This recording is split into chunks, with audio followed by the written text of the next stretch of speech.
Hello, everyone. So, welcome once again to our podcast series. Today, we are super excited to bring to you another amazing person who I have had the fortune of working with for the past over a year and a half. His name is Mr. Curtis Jenkins. So, Curtis, welcome to our podcast and thank you so much for giving us the time. You know, time is the most precious and finite resource. And me joining you is me getting the gift of your time. And I know you want to interview me, but I do have to highlight the reason why I wanted to give you this time is because of the amazing work that you're doing for the community, for youth, for your company. So I'm humbled and honored to be a guest on your show. Thank you very much. Thanks, Curtis. And I'm looking forward to this dialogue because I've seen you work like over the past 1 year very closely, year and a half, right? And I've seen your style of delivering, the style of leading people, and making things happen. So we're going to dive into that in a moment. However, just for our audience, just for you guys to know, so Curtis is an author. He's a speaker. He's also a global PMO executive, and then he's a coach with the a renowned Dent coaching program. So there's a lot to learn. He's also conducted some very in-depth coaching sessions for Katbotz team. We've had a leadership huddle with Curtis. So thankful for this, relationship and partnership we are developing together. But today's objective is to bring to you Curtis Jenkins, who's going to share his life experiences and how he has evolved in his journey, and how something from his life that he can share with you all that you can implement and hopefully get something good out of that. So now I'm going to start the conversation with Curtis.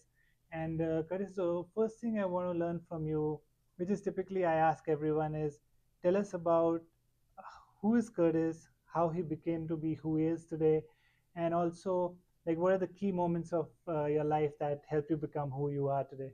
Okay, thank you. Thank you for that. Um, Once I had someone ask me as I was learning to be a speaker, they said, tell me what the Curtis Jenkins experience is. And a couple of things came to my mind, right? And first was I'm a teacher.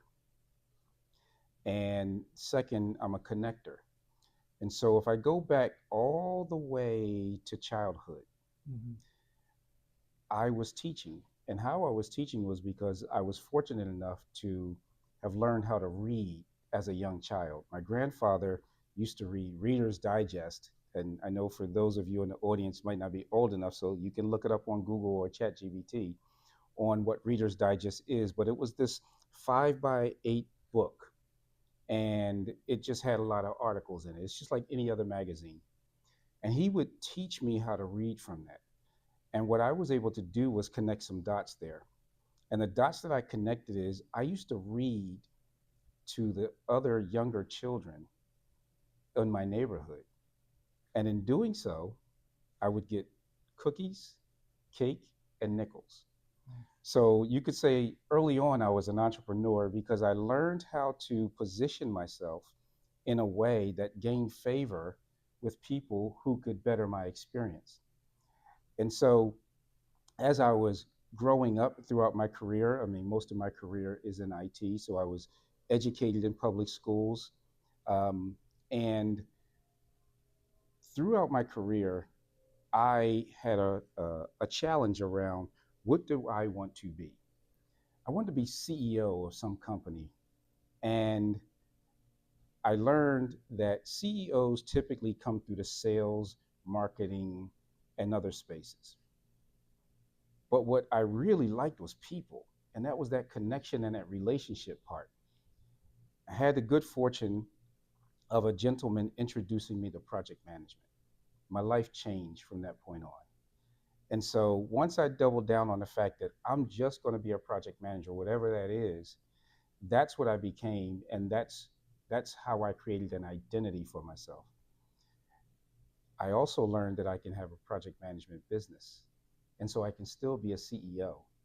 And so I was able to accomplish all of that through just the learnings that I had as a child, the way that I put things together, and then the way that I worked and built relationships to take me to where I am today. Wow, amazing. I know everything's packed into this short Yeah, and there's yeah, so many amazing moments you must have had during that entire journey, right? So now, like, thinking about what you are doing on a daily basis and kind of connecting back to our audience, like the young professionals or even the young minds, like who are still kind of deciding whether they want to join corporate, etc., right?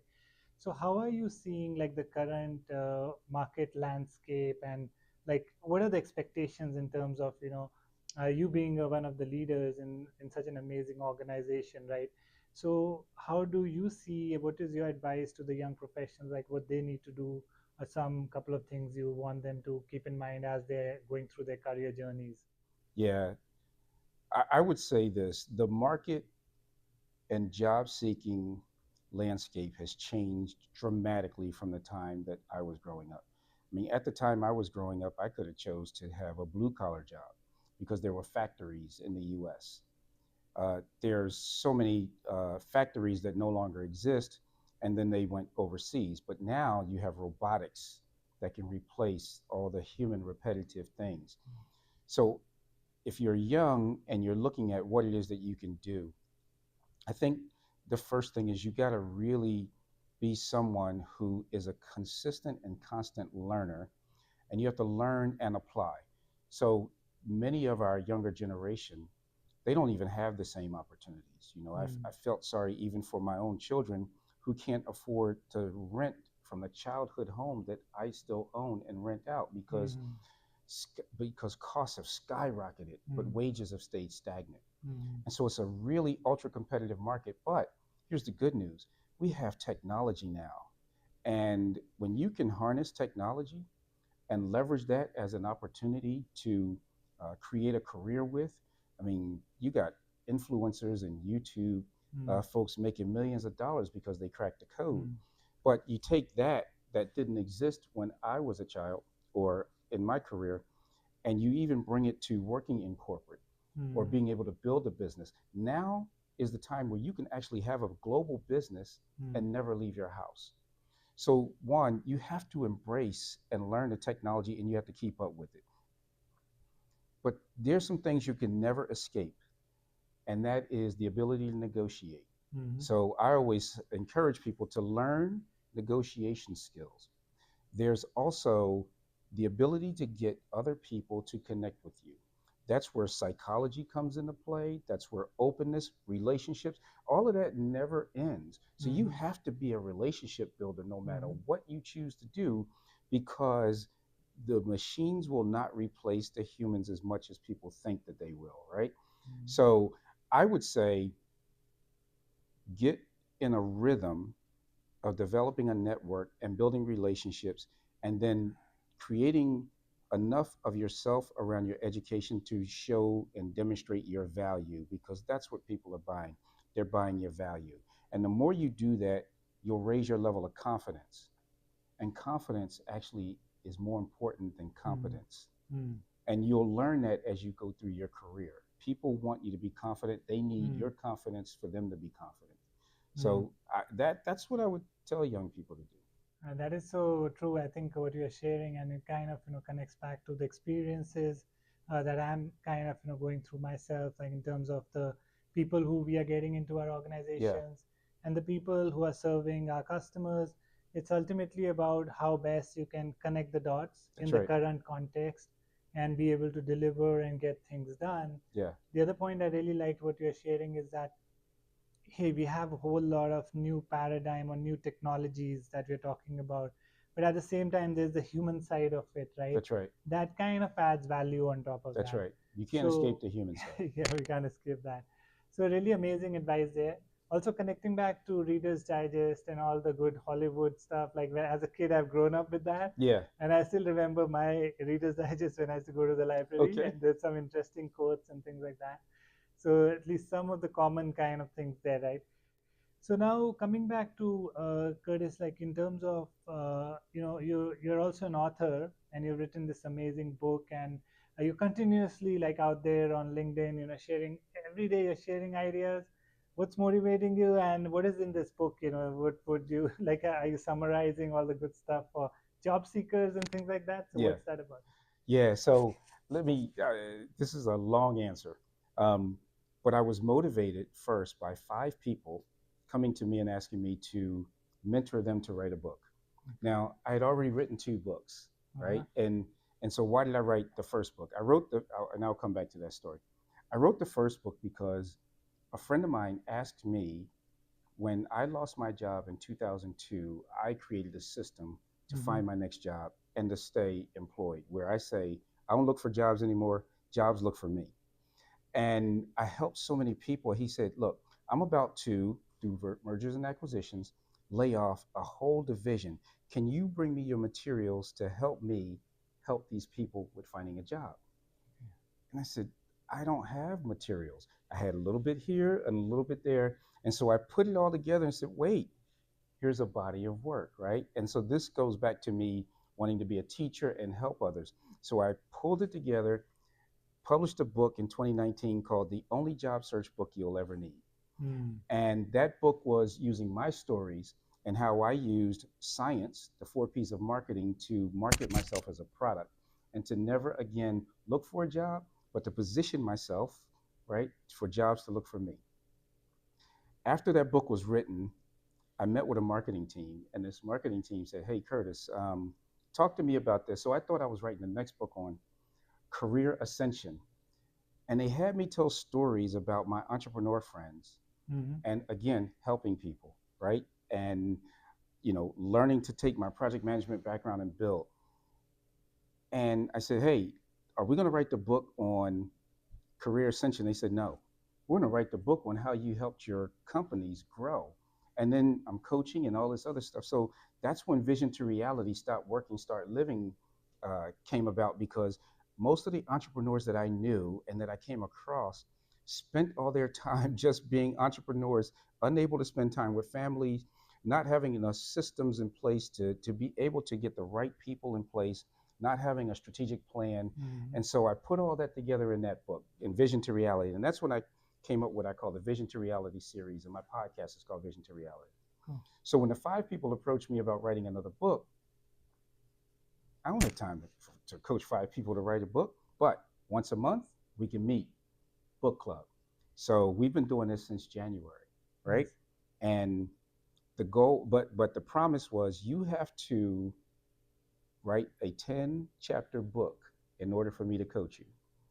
And I said, well, if I'm going to do this, why don't I have an example? So let me write a book. What am I going to write about?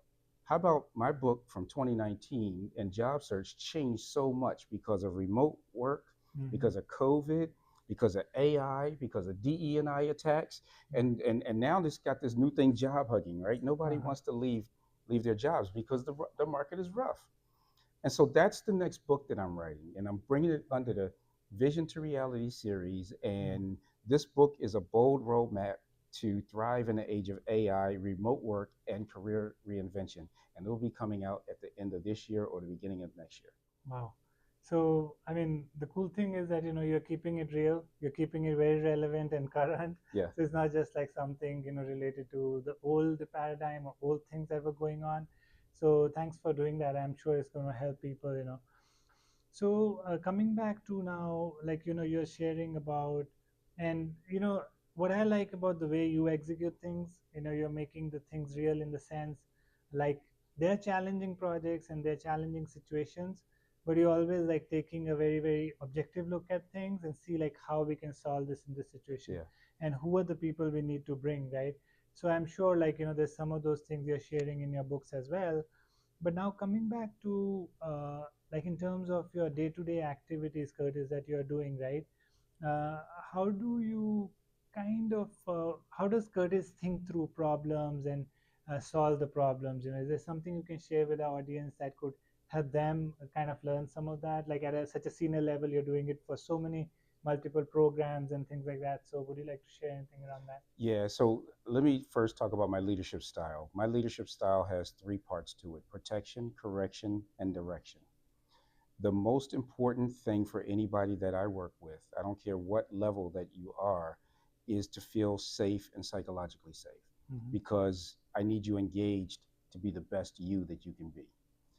The second thing is I look at all of this like a game that I enjoy, Mm-hmm. right? So work is just a big old game that we enjoy. It's going to have its good days, it's going to have its bad days. But you mentioned puzzle.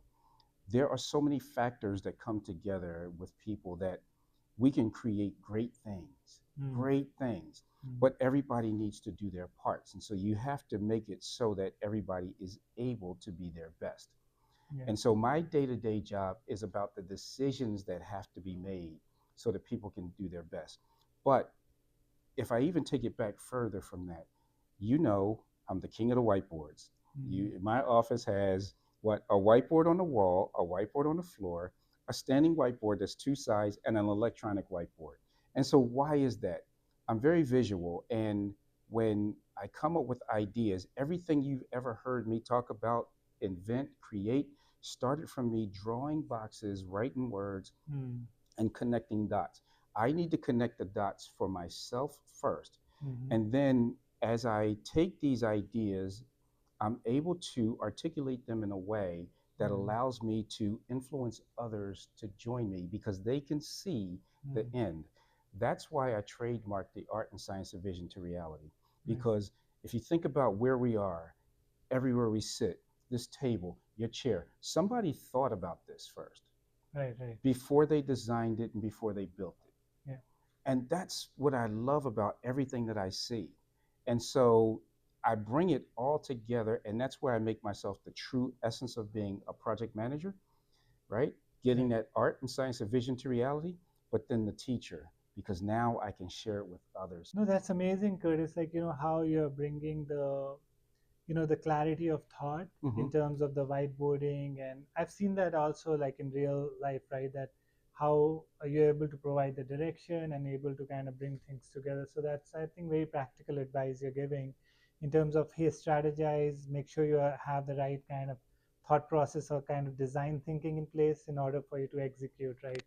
And that could be applicable to any different kind of situation or the stage of the Mm-hmm. project or life we are in, right?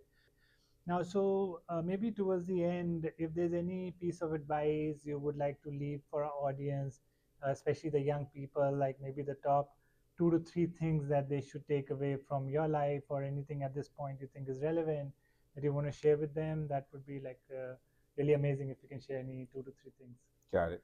I think the first thing that I will share is we we talk a lot about burnout. You've never heard so much about mental health and well-being, and that's because the world is complex and there's a lot going on. My first advice is whatever you need to do to cling on to, I don't know if it's your faith or Mm-hmm. whatever, but you have to be good with controlling what you can control. Mm-hmm. Because if you will spin out of control worrying about the things that you can't control. Mm-hmm. And I know that there's a mantra that people use in addiction programs and things like that, but it's really about everyday life. Control what you can control because you see so much news. I didn't grow up with a 24-hour news cycle. Every now and then I'll look at the news and it will just blow my mind. So I Mm-hmm. stopped looking at it. Yeah. So focus on controlling what you can control. Now, within the control of what you control, focus on whatever it is you want to do, be the best at it. Double down, triple down on the thing that you choose. Because if you are being your authentic self and you're doubling and tripling down, if you want to be successful in that world, be the most knowledgeable in the thing that you're choosing. If you halfway do things, Mm-hmm. you're going to get halfway results. Mm-hmm. And when we talk about the DENT program, for example, Mm-hmm. the DENT program is made around being a key person of influence so that you create a niche and Mm-hmm. then you become well known. You have a great profile, you know how to pitch your business. You create a product or service associated with it. You create great partnerships, right? And product price. I'm sorry, that's 4 P's of marketing. Pitch, profile, uh, product, partnership. Why am I publish, publish, Mm-hmm. publish? So You got different ways that you can publish materials now. This is published material. It Mm-hmm. will end up being published material. This is an asset. You can take this asset and you can grow from this. And so, as you're becoming a key person of influence, double down on what it is that you're choosing. So, be your authentic self. Don't Nice, grow up to try to be a Curtis Jenkins, nice, right? You can do things like Curtis Jenkins, you can learn Curtis Jenkins, but be the best person that you can be and be authentic using your own ways, because there's so much talent out there and so many different ways that you can make yourself more visible to the world that I mean, the world is yours now, especially with technology. And nice, you can do this globally. nice, nice. No, I think amazing, Curtis. Like very, very encouraging and refreshing. In fact, like I'm listening to you right now, I'm getting so many pieces of advice already in there. And every time I talk to you, is always so energetic, and refreshed always.